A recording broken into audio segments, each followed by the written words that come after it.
It's very important now to let this cranberry sauce cool before we put it in the refrigerator. You want to put it into a glass container.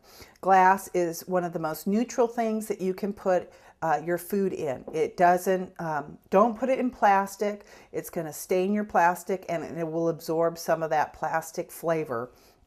And don't leave it in metal because you have some acids in there from the oranges and the kumquats that can leach out some of the metal taste. So you really want glass.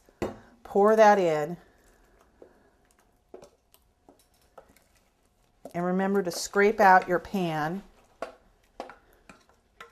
and get everything out of there.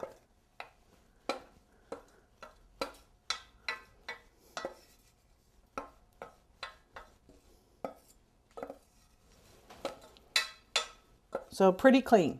You want to clean that out. Even this out. And we're going to let this cool on the counter. You really want to let it cool until the steam stops coming off of it. And once you do that, then we can put it in the refrigerator.